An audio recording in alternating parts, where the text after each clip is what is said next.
Mantan Ketua Umum Partai Golkar 2004-2009, Yusuf Kala menyebut bahwa ongkos politik untuk dapat menjadi Ketua Umum Partai Golkar bisa mencapai 500 miliar rupiah hingga 600 miliar rupiah. Namun, menurutnya hal tersebut tak hanya berlaku di Partai Golkar saja, melainkan juga di partai politik lainnya juga. Hampir semua partai begitu, terkecuali partai yang pendirinya masih ada kayak PDIP Nasdem. Sebab, kata dia, pemilihan untuk menjadi ketua umum partai politik menelan biaya yang tidak sedikit. Tapi partai yang sudah go public, artinya pemilihannya itu butuh biaya besar. Sebelumnya, mencuat kabar terkait rencana penyelenggaraan Munaslup Partai Golkar setelah anggota Dewan Pakar Partai Golkar Ridwan Hisjam menilai Luhut Binsar Panjaitan dan Bambang Soesatyo layak menggantikan Airlangga Hartarto sebagai ketua umum melalui penyelenggaraan Munaslup.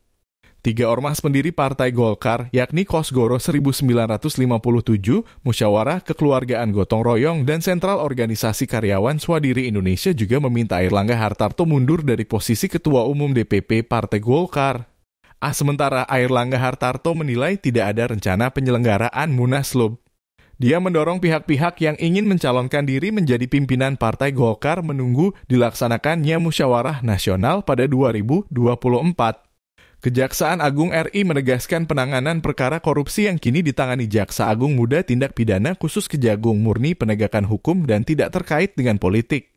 Kepala Pusat Penerangan Hukum Kejagung Ketut Sumedana mengakui tahun politik membuat setiap penanganan perkara korupsi dalam jumlah besar selalu dikaitkan dengan politik. Misalnya saja pemeriksaan terhadap Menteri Koordinator Bidang Perekonomian Airlangga Hartarto.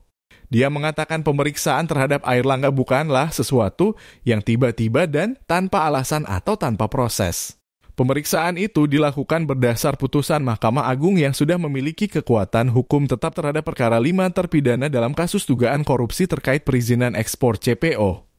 Kelima terpidana divonis rata-rata 5 sampai dengan 8 tahun penjara dan kelimanya tidak dibebani uang pengganti sebesar 47 triliun rupiah bahkan. Pada Selasa 1 Agustus 2023 nanti, penyidik Jampitsus kembali memanggil mantan Menteri Perdagangan Muhammad Lutfi. Dia akan diperiksa sebagai saksi dalam perkara korupsi persetujuan ekspor minyak sawit mentah dan produk turunannya. Termasuk minyak goreng dengan tersangka 3 korporasi. Ketut mengajak masyarakat dan semua pihak untuk mendukung langkah kejaksaan menindak tegas pelaku tindak pidana korupsi tanpa membenturkan ke ranah politik. Mantan Wakil Kepala Kejaksaan Tinggi Bali itu memastikan pemanggilan para saksi dilakukan sesuai prosedur dan proses hukum yang sedang berjalan tanpa pesanan ataupun tekanan.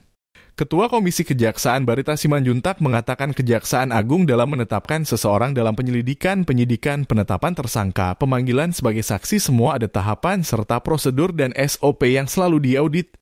Isu politisasi dalam penanganan perkara di Kejaksaan Agung, hal yang sering ditengarai, namun ia mendorong Kejaksaan Agung untuk menegakkan hukum meskipun esok langit akan runtuh. Seperti penetapan tersangka mantan Menteri Komunikasi dan Informatika Johnny G. Plate.